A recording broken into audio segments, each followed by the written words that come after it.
دم باش تماشاوان هجا از صباح رشید از خلق ایرو هفوینا ارکیج ور پیشکش کم مجارم ایرو لسر روانستندنا کنگره جنیف سه و باندوراوی لسر روشا سوریه بگشتی و روجاوای کردستان تایبتی میوان من الاستودیو ممستا غربی حسو بر پرسه پیوندین دروایی شپیلا پیش روجا کرد لسوریه هر وها اندامن انرتیا انکسه لحریم کردستان ممستا طب خیر هات سرچاوا دسپیک دا دو ستیوان دیمستورا کنگره جنیف سه کاری و راوستاند و نرین واجبر چیه و چه باندورو هبه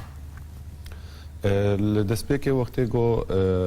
وقت بجن گفتگو چه بود سر کنگره جنیف هندک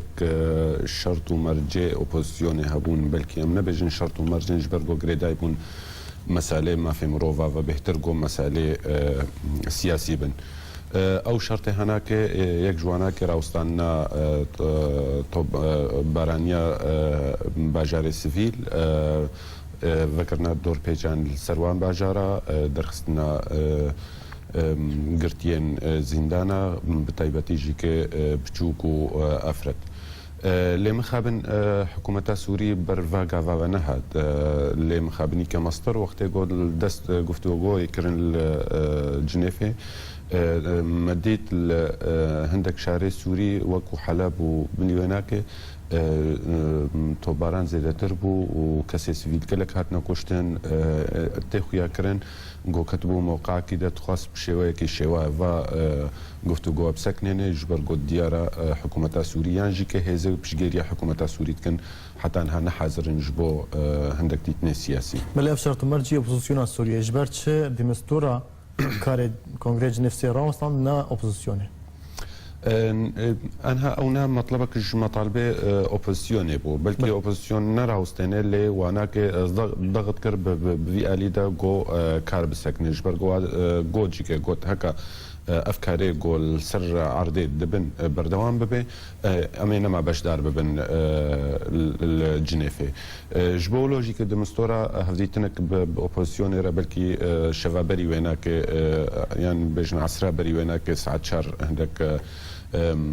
اليه اوبوزيسيون ديتن وجوارا جوز جي قوت هن هات شك دست مدن نما تيج برغو حكومة سوريا يعني كبلا بيجن روس التزام نكرن قوتنا مدى تشيبونا يعني كي چمكي وعدك دابون هزين اف دولتي يعني كي برم بيجن يونايتد نيشن وعد دابو يكيتيا نتوان قلت بون انه امي ضغطك كما زمكن ام هولدن جو اف كاري هناك السر عرضي بسكنين ليديتن وقت جو نسكني شكرا قوتن التزام تشينا بوا اوبوزيسيون قوت امي نما حاضر ببن جبو لوجيك دي مستورا راغاند قوت امي بسكنين بله اف سكناندن حتى 25 جيم هي قالوا 25 ويا جاردي جوين هبن يا نا نكارن بيجن وهبن يانا لأف شرطيغو هاتن راقهاندنش قبل الأوبوزيسيون سوري وهر تنازل جوانا كينا بي چمكي بيش حمو تسويات سياسي عادة عندك وقت بيجن باقش كرنا نهتي هيا حسن النوايا هيا قالوا حكومة سوري انها حاضرة قوفيت تشتي هناك بيشكيشي معارضة بك يعني ملتي سوري بك بدبهوريم ده حتى جنها حتى 25 هيفي هكا قهرتن تشينا بن وديسا ميفقرنا خالا بيشي وديسا وهفديتن تشيبن بس تشتك اوكي نابي لبنانينا تا اف هر فترة كي هر دمكي كونغري جنيف 1 2 3 چه دبن نرينا تا كونغري تاني نجبك و رجيم دميج خورا درشت كان یک جوات تشتای رژیم دمیش خورد درشت که لی تشتکی دی ترجیح بهوریم ده هندک مصالح هزینه دولتی دنا سوریه ده ایگو هنا و پشگریا هر یک پشگریا بشکی ده هندروی سوری ده هندک پشگریا رژیمت کن هندک پشگریا اپوزیسیونت کن بهوریم ده او هزینه دولتی او نگ هنا اتفاقی هنا وادیار نکری حتی کی جان درجه مصالح واد هندروی سوری ده پاراستینا حتی کی جان درجه مقارن هبونا واد سوریا پیش روزه ده و هبه ادبجم او هن دياره او تسويه سياسي بيويست ناف دولة مزن دشيد من دولة زلهز هرمي دا ايغو هبونا وانا كي بيويست هبن وكو امريكان وروس وغرب نافادت في تسويه سياسي تشي بغنا اجريمنت كي باشي بل تو بجاف تسويه سياسي هدنا برا وضع تشينا بو يلي اف كونغرس جنيف جبرتشي مادام كونغرس جنيف وكو بلا بيجن يعني هندكي وكو مخدركي بو جهردو اليابا احتمال ددانين انه بغنا تسويه كسياسي ليه كواليس هذا تشي بو بهوريم دت كواليس هذا هندك غوران كاري تشي بو نافروس وامريكان هذا او نكان اتفاق دوي مساله دجبو لوجيك في شوي درباس كرن بلنا كوكيدنا برا هردو عيادات شنا روسيا وامريكا انها تبجم بالضبط ناكوكي وانا كيتشنا نزانم يعني تشبرغو او نا غريدانا هنك غريدايا هنك معلومات استخباراتي بهترك او شت خوازن او شت خوازن لي مهمه جروسارا هبونا ويناك سوري ذهبي ان هات ديار كرن وكانو دفاتشن روجي درباس بويندا انه روس خوازن بلكي بروجي بارجابونا سوري جيكي السرميزي باحتمالك او جيكي هبد ناف وادا بلكي داخوازك روسا هيا دولتك علوي بو بشار الاسد يعني بو حكومه سوريا انها حاضر بكن و تشيشوي وباريزن وبشلو بهلن سرنجي خوف بلكي ابناك يك جوابي لي هما جروسارا وهبونا ويناك دسوري ذهبي جبو ريا غازي شخره بباريزي جبرغو ناخوازي ج بحراس بيش دسويناك هري هكا دوي درفت بحراس بيش دسويناك هري تشتكي روسا دروجلاتنا فراستنا مني هلا بشتي راوستاندنا ديمستراجي كونغرس جنيف سيرا يا انكو جامداندنا وي بشار جعفري نوناري رژیم سوریه د شان د دانستاندنا دا گوت ترکیه قطر و سعودیه اف دانستاندن راوستاندیه السدمه سركات اف هرس دولتنا تو شو بينا از بهورناكم هرس دولة هزاوا بقه حدي جو بدو هرس دولت طبعا مارك هرس دولت رولا وانا كي هيا هرس دولت بشجيريا اوبوزيسيون دكن بشويه كي شويه هرس دولت رولا وانا كدنا گفتگو ده هيا ليناك هي حدي جو منافسه هردو دولتي سركا الجهاني بكن وكروس وامريكانا البجم راوستانا في گفتگو بهتر جيكوي بلكي نأو يعني دايركت بيجن خلص امي بسكنين اللي هندك كارادكن جبوغو بريفنتشي چمكي سرتاي في گفتگوی او بو جیب جی کردنا بریارا 22 تحديدا جيك خالا 12 و 13 جي يا ذكرنا دور بيجان السرباجاري سفير دركسنا زندانيا راوستاننا توباريان و افبر ميليتا فيجن افبون وقتی قد بینن افنا زدد به اما اف دروجا در دوره 40,000 کس پنابر شارع حلب برو بعفرینه دشونه پنابر بونا چمکی توباران زیده کریه نراوستیایا بلش برچه رژیم رانا وستاند نراوستان جبرگو انها حاضر نينا بقى اتفاقات البيد حسيقو هكا انها اتفاق كيبكي امور جدس ويناك ما دامنا حاضر جبرت شو جنيفه عمري ازمه دريج دكي تخوازي عمري ازمه دريج دكي تخوازي هبونا خو دريج دكي سوري دا تخوازي بدي خويا كرن جهزين اف دولتي را انه از جكي تخوازم تسويه سياسي بكم لمخابن بحقيقه خارجين تسويات سياسي ناخوازي نابيني جوهيا يعني بهورناك حكومتا سوريا جي كريجيما سوري حتى هاجها بهوريك انه دوي سياسيا تسويه شبابه حتى هاد دوي بهوريه ده جو قارب شر في اوبوزيسيون تنبكه يعني جي او هزه چكداري السرخه العرضه وانا كوي تنبكه بلكن جي ناف انا كسدنا حلوستا او انا كسي جرا وصلنا كونغرس جنيفسي انا كسي وك وهيزا كده بشدار او هيزا كي خديرولوجي وهبونا ويناك هبونك نورمالا لي انا كسيجي كي بارتشك ائتلافيه يعني بريارا غريدايا بريارا ائتلافيه وقت ائتلاف بيني يعني جي اوبوزيسيون سوري بتواي دبيني دوي راوستي غرك ام جي كي بهر حال ام بارتشك ائتلافنا ام التزام بي بكن بکن چونکی کشام جی که کشا سوری بتواییه کشام نه الحاله خوتنه هي بلکه کشام الحاله خوشی هي وک پرزگریکا کردی ل کشا سوری جی امعنی نه چونکی حتی ها ام خود بینن شریک سوری نه و چه گوران کاری دندروی سوری ده چه به دوی رولامت ده هبه جبر گوت پروژه پرجبونه هن دیار نینن لاسویده بله اپوزیسیون سوریه ریاض حجاب بجه حتی کو رژیم وان شرط مرجمه جبجه نکن و ناگرن جنیفه بله اگلو جنیف 25 هیوی نایکرن اگر رژیم پابند نبود او رولا تشنا تيدا هيا بلكي رولا ضغط دبلوماسي هيا تيدا غوران كاريك تشي ببج اليا رجيميفا يعني هزن نف دولتي ضغطك مظن بكن السر رجيمي جبوغو مثلا جيب جيبكي يعني جيك ضغطك دبلوماسي حتى دهندروي كولاني انجمنا اسايشي دا يعني جيك بلا بجنيا كيتيا نتوادا تشي ببي غو قاربن ابناك بكنا بريارك ملزم يعني هكا جيب جانبه يعني ما في بدي هزين في دولتي برنجا كي تقدري درباسي سوري ببن يعني جيك كاربن دوستي خو وانا جيك بسر خدا بكشين جبوغو طبعا افهمو جيت كفي وارد دبلوماسي دا غو ضغطك الهزي بجيريا ريجيمتكن نل ريجيم الهزي بجيريا ريجيمتكن غو بهلن اف گفتگو هرسري لي جنها حتى 25 هيفي تجرانتينينا رژیم جبجه بکه هر وها حتی ها انجمن اسایشی جیکه یان جیکه یکیتیان توا جیکه تگرانتیا ملام بجن بخورتی دایا انه في حال گوجه بجنه که ام بشويه کی دیتر چاره سریه بین بله کنگره جنیف سه دست بکر رژیم جی تو باران خو زده کر روسیا جی تو باران زده ترکب طيبتي لسر گندوارین با کوری حلبه گلو اپوزیسیون سوری جی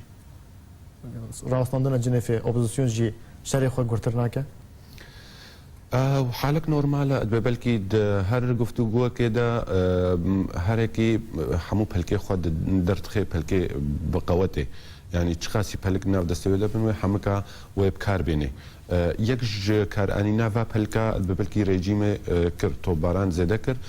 لي اوبوزيسيون جيكي يعني جي جروبي جقدار ايغو بسر اوبوزيسيون ايفانا بهر حال او جيكي وكاري خو زدكن او جيكي احتمالا يعني هندك غوتن هنا جيكي بلكي بشتي في جنيفي هكا جو جيب جانبي هندك دولة هنا تشككي خورتر بدي اوبوزيسيون جبوغو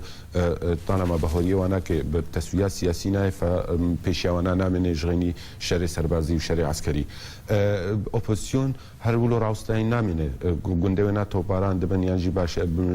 ناو شاري ونا كي تو باران دبن او جيكي هر لي بفرجه اكيد او جيكي و هزا خو خورتر بكي محاوله بكي قلنا انه يعني شارنا انه دسخوفا بيني فلو مستمر ناظرك كي مجركتي التفكرن ليلة ما شافنا هجا ناظرك واملوفات كرن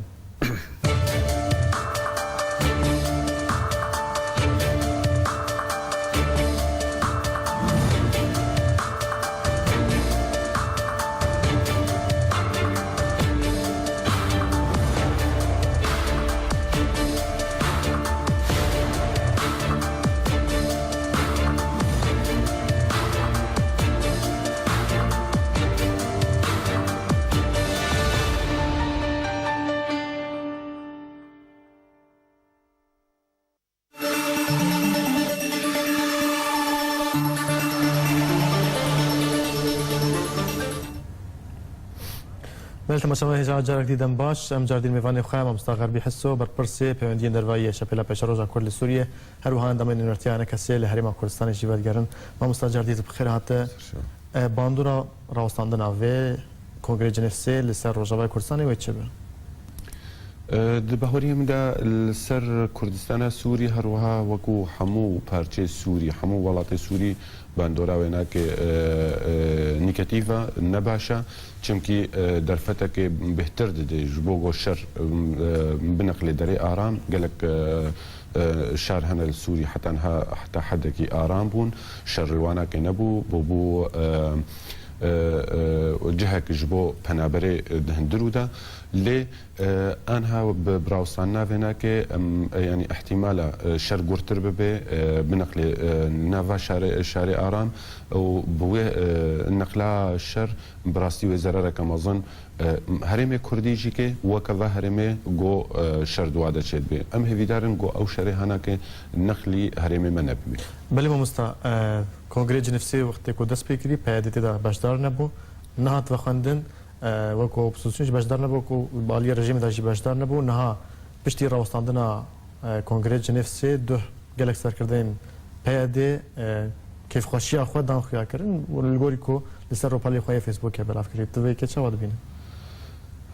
والله يعني دبينم جهه مخابني كما ظن هكا جنيف يعني تشتك تيدا جار سر بوبانا اما بيجن شويه كيديتر هكا برسغريكا كردي الجنيف بوبانا خالك السركات گفتگوی ده بله يعني وي موقفه و جامرات شبانا قالوا وي اف كيف هناك كربانا دوباره وبتكشو مثلا جنيف خالك يسرك ابو برسغريكا كردي وجنيف راوستيا قالوا وي اف كيف كربانا يعني براستي اف برسكل الجماعه يدوا اما ام دبينن يعني تشدر فتاها به هبونا كردات دا هبه وقالكي باش به انها هبونا كردان نتني انجمنا اجتماعيه كردي ده ونتني تفدم ده يعني برين هاجي كما قلت هر محفلكي دولي تشي ببي هبونا هر دو هيزه سركا انها بيجن نبيجن تفدم هيزكي سركا الكردستان السوري وكو انا كسيجي هيزكي سركا نا هبونا هر دو هيزه سركا دوام حفله دولي دا وان كونغري ناف دولتي دا جو بيك دنگي يك رنگي چوبان حاضر بوبانا قلكي باش بو ام ويناك بيجن ليه وقتين نبو نمعنا خدا جو انجمنان اجتماعيه كردي تشو باشدار بو وتفدم باشدار نبو معناته هبونا كردات دنينه چمكي تشتكنينا نبينا قالك بربرسين بيادل بجه كرد جنيف سيدان باشدار اخر هناك تشتكي عادي وايا يعني اما ام دبينن كرد ايجو بشجيريا وكو نمونه بيجن كامبينكا امزا تشيبو خلقي امزي خدان وقوتن يعني حتى حدكي امكارن بيجن فاك خلقا قوت انا كسي بربرسي ما ينجي كانو نري ما هبونا ويناك الجنيف ده باشا امي قول في حجمي هانا من اف حجمي هاناك طالما انا كسي نونرتيا فاكساتكي فمعنا خد النونريا بشكي سركا بشكي مظن كردستان السوري دكي ليه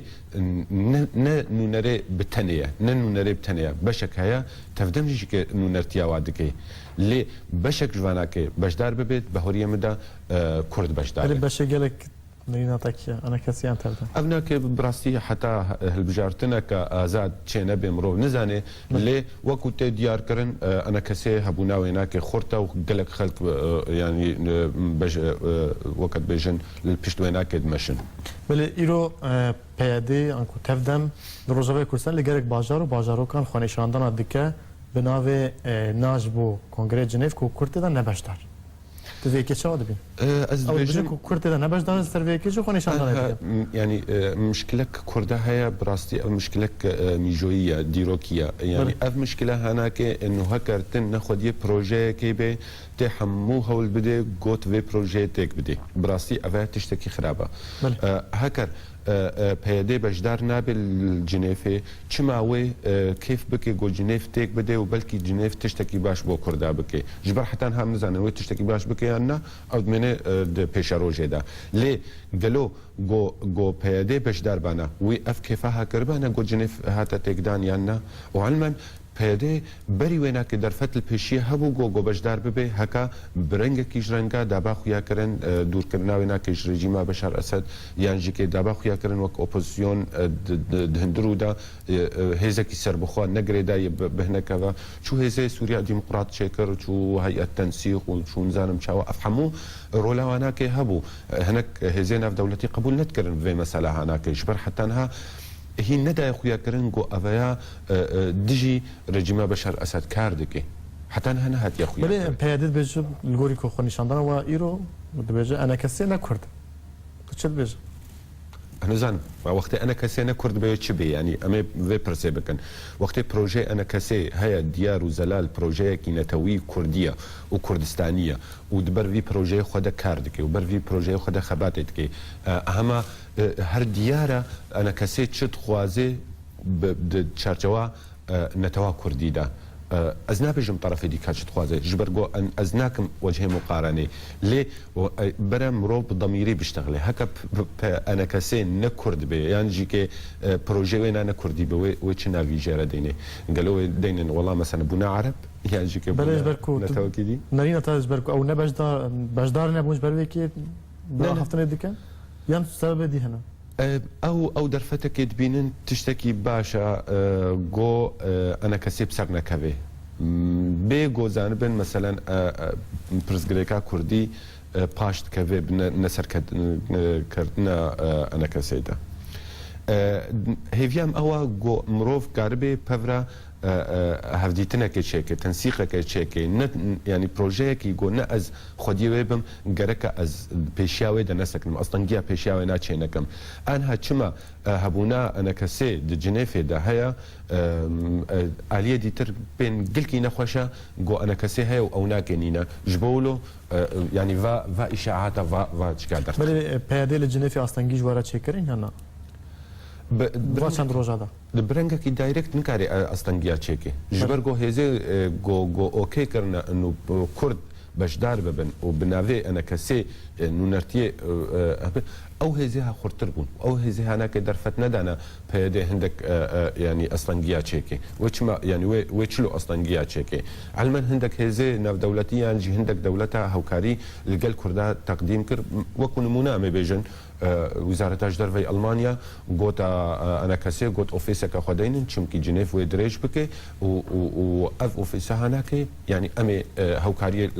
يا درافي بورا بكن جبو دليل چيه دليل عندك هزينا في دولتي يعني عندك دولتي سركه دبينن جو انا كسي يعني نونرتيا كردات كي وبصفه كردي حاضر بو هكا ام في قوت نيبيجن معنا خدا ام غرك ام بيجن والله او عمر اوسي جيكي حاضر بويا او جيكي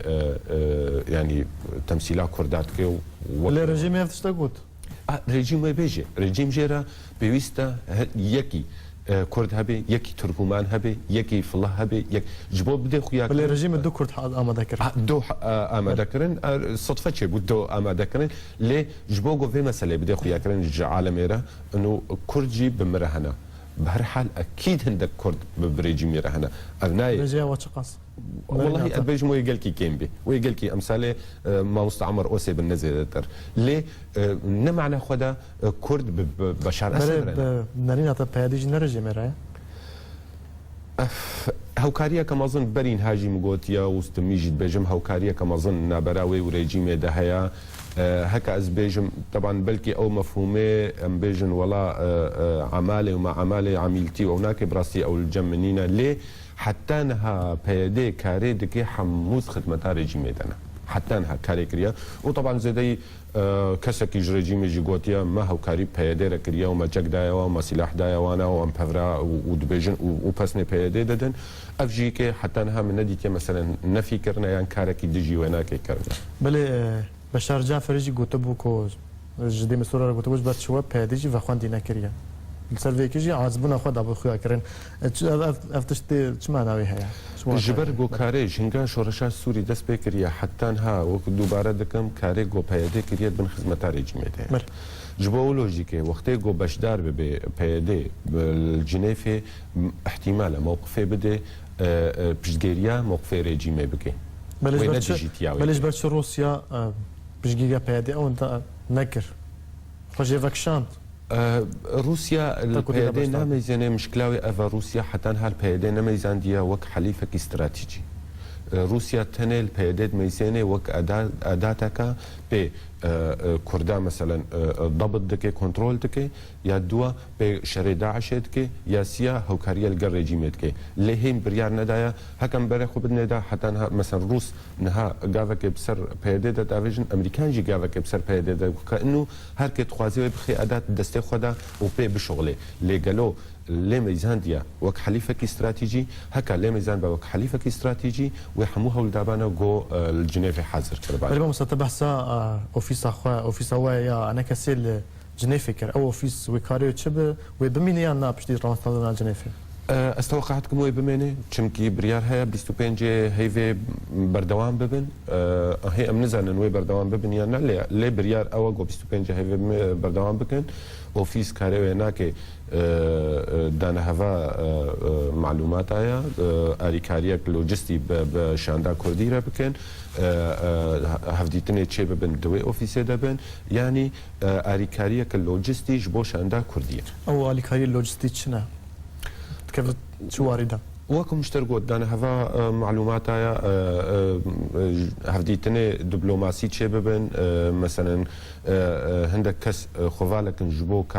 كارنا محدد جوابي خاصة شاندا كردي جواب خازي بكن او عائده وينايو بلي انا كسي امزاكهم كربون او امزاك جهانا كودري برن جنيفي انا مزل جنيفينا بلي شو باندوراوي هبو باندوراوي ناكي مخابن بلكي حتى هي ديارنينا تش باندوراوي هبو يعني جيكوي باندوراوي هبي يعني ناتشمكي براستي فايل دركتن للبرزغريكا سوريدا وكو ديست بيجم خورتر بوش برزغريكا كردي يا سوري بلي وقت مثلا راوستانا جنيفي يعني جيكي نفكرنا دور بيجان السر شارع يعني جيكي افشري خورتي روس الحلبة كرن براستي في هشتن جو هنكي بلك من جو هف كفن جبوهولو درفت نبو جو تقديم بكن ليه هي جيكي انها سروكي انجومن جيكي الجنيفيا قالك اندامي قيادي انا كسيد الجنيفينا حمو جيكي جبو جو كاركي دبلوماسي باش بكن وكاربن هناكي مهامي خدا باش بكن وهاركي الالي كده شغل بله بشتي راوستاندنا جنيفي ايرو چند کنگره جنيفي ايرو چند داخلاني دركتن جاليه جدا جدا يك جوان بانكيمون دي جي سرك وزير تركيا هريكي داخلاني يك درخست دوان داخلاني شو دبين داخلاني دركتن جيكي ادبجم حمو يانجي برانيه واناكي براستي رخن الرجيمة سوري تكرن ودت جوتن جيكي اف رجيمها نجديتك مظن الجمهية جو كاربي و گفتو جو بسر يعني بردوام بكي وحمو جيكي فيرا وصلنا جنيفت كنستو رجيمة سوري دا چمكي براستي ويناكي افكاري هاكر جبو جو بسكني جبر جو نحاضر بو اي تسوية سياسية بله بريارة 25 هيفي جارك دي كونغري جنيف دست بيه بكا نرينا تايبت دست بيه بكي أن أف رجيمي وبمباران كي بمباران كرني راوستيني أننا الدنارينا مدى وي حتى حدك وي راوستي وحتى حدك يجي وي بردوام ببي اللي وي بكي انجامه ازبهورنا كم بكي انجامه بلي جلاكس باس ما مستغرب بيحسوا بربرسي عندي ندروايا شبيلا في شروجا كل سوريا هروها عندما ينرتيانا كسيل هرما كردستان جلاكس باس استوديو مثلا تفر شعبا لكن ما شافوني هجام جاشتن داويا خركه خويا ايرو حتى خرك دي من خير وخشيده سماس